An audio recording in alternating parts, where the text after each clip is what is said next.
Hi guys, it's Dom. I'm wearing my slap. If anyone doesn't have one, it's thebomb.com. I'm just taking out my hair and fixing it, so it's a multi-day process. So I'm here today talking about basically this idea of redundancy in marketing. So one of the things that happen a lot of times if you are marketing content, or let's say you're even just trying to drive traffic to your website to sell your product, is that you run out of things to talk about, or you think you do. This is why it can be hard to blog sometimes. So outside of the people that are avid bloggers who really love blogging as a mechanism, a lot of us struggle with blogging because we feel like we don't know what else to say, right? And one of the reasons that happens is because we think we have to say something new every time we produce some content. But in fact, this is the exact opposite. So what I mean by that is most people don't even see what you post. Like, I post on my page, on my Black Women's Guide page once a day. That probably catches like a fifth of the audience of people that are actually following my page. Maybe. Why? Because when I post on my Facebook page, or I post on Twitter, or I post on Instagram, or I post on Pinterest, or whatever, even though some have more staying power than others, like pins, you can always scroll back to infinity. Instagram, you can scroll back to infinity. Obviously, with Twitter, you can't. With Facebook, the news feeds, you can't. People miss the content that you're posting. That's why they say on Twitter, you need to post like whatever, 6 times a day. On Facebook, you should be posting 4 to 5 times a day, depending on your audience, and there's different rules and different things, but it's a lot of times. The reason why is because people aren't actually seeing the content. Why Facebook groups are so powerful is because they send right to your message box, like your personal message. So even if you don't read my stuff all the time, you get it in your personal email box pretty much on Facebook. Versus if I post it on my page, you might just never see it. Okay? So the first thing is that people think they have to create a lot of content because they feel like they have to post all the time. Okay, so that's the first reason why we think we have to create all this different kind of content. The second reason is because we assume that everyone's seeing what we write about or whatever. We feel like it's old hat. Like or we assume that what we know is obvious. So we share something. So we're always trying to find things that are new and interesting to share, but we don't realize that people are still learning about what we're talking about. Meaning our expertise is not everyone else's expertise. So instead of going through a bunch of variety, why don't you try going deep on an issue with layers? Because people don't actually understand always what you're talking about. I've talked to a couple of different people over the phone where I would say something and they just did not know what I was talking about, period. Like, they didn't know the term, they didn't understand the business model, they didn't understand the fun, like, they just didn't understand it. And so it made me realize that even though what I think is simple or straightforward might be complex to another person. So instead of trying to create variety, and nothing, don't want any variety, but tons of variety where everything is brand new every time you talk about something, try to anchor in. Now, what's funny about it is in actuality, everything's the same anyway. When I make a video, for example, unless I'm making something that's like really outside the scope of what I do, but let's say I'm making 4 different business videos on different things: budgeting, LLC structure, marketing, product. Okay, I make 4 different videos, one on each topic. The tenor or the messaging behind everything I'm saying is going to be the same or similar to all 4. Why? Because I'm saying it. And why? Because there's probably some kind of core belief that I hold behind that content, right? That shows itself in each of the videos that I create. So even though we think we're creating diversity, we're still creating similarity. We just don't know it. So what does knowing that do for you as an entrepreneur with your messaging? What it means is that you can stop trying to create new stuff and start looking at what's common across your messaging and anchor into that and start going deep on that. Why? Because it's going to be easier for you to create content that you understand deeply. It's going to anchor you into a message. It's going to anchor in your expertise. People will trust you more because they believe what you're saying, because they know you know what you're talking about, because you talk about it all the time. Now, does that mean that you can't mix it up a little bit? Sure.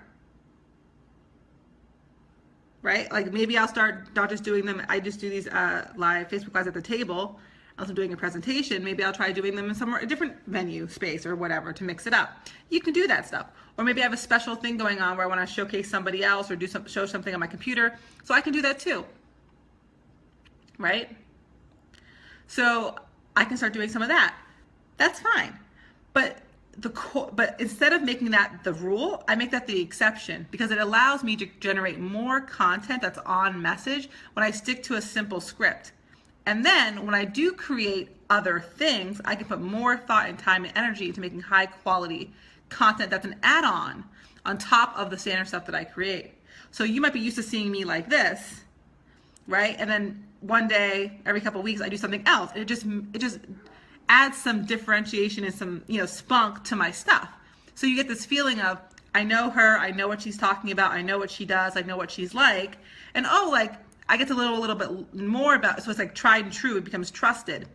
And then when I show something else that I'm doing, it becomes an add-on, like, I get to know her even deeper. But if you start with a bunch of variety and no one gets any depth, think about that. Like, think about that experience as a person. I don't know, you date someone or you meet someone at work who's always running around all crazy. Like, you never get to know them, right? Because they're never in one spot. They're never doing the same thing. So you have no idea how to follow what's going on. The same thing is true with your marketing. So redundancy really helps in marketing because it helps you anchor into your messaging and it helps you get through the language of your message. I think a lot of people, like a lot of times what I talk about is testing out your hypotheses and drilling down to the core of something and getting to the simple part of something, right? Does that make sense? So a lot of times behind the scenes of what I'm saying is this messaging around get really simple, get really clear to get really anchored and do really well. So that's in my speech as I talk, okay?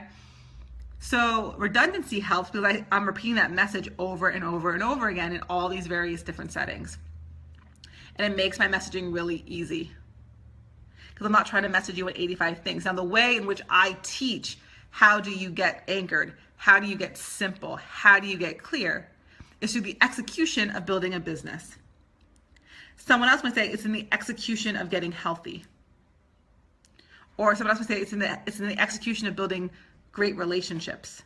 So everyone has a different thing, okay, that they use as a tool to express their truth. Small brand to big brand, that essence is still there. Now, the bigger the brand, the more it's in the background, the harder it is to see, but they have more presence. So they're getting a lot of small messaging out there with a lot of volume. When you're smaller or by yourself, you're getting out less content, but the content's richer. Why? Because you're figuring out the language in which to share your story, share your values, share what you care about, share what you're trying to build with other people.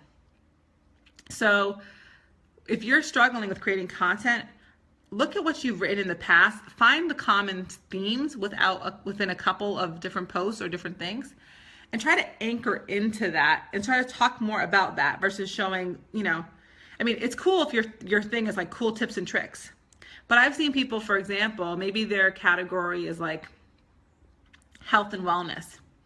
And so what they really want to talk about is healthy herbs, like herbalism is their core herbalism, okay? Like how to use herbs to reduce inflammation, how to use herbs to reduce stress, like that kind of thing. But their videos are like how to clean the tub with lemon, right? Or like, check out this cool, look at this, I don't know. What's another example? This fruit salad that I made.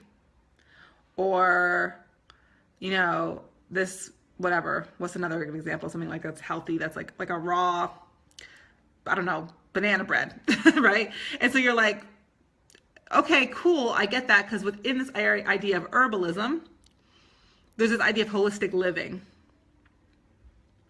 But instead of the person just talking about herbs all the time, they're talking about cleaning the bathroom with natural ingredients. They're talking about making raw and healthy foods. And it's like, Okay, there's some overlap there, but it's not specific to what you're talking about. Versus if I started with just talking about herbalism all day, check out this herb, this is what it does. Check out this herb, this is what it does. Check out this herb, this is what it does.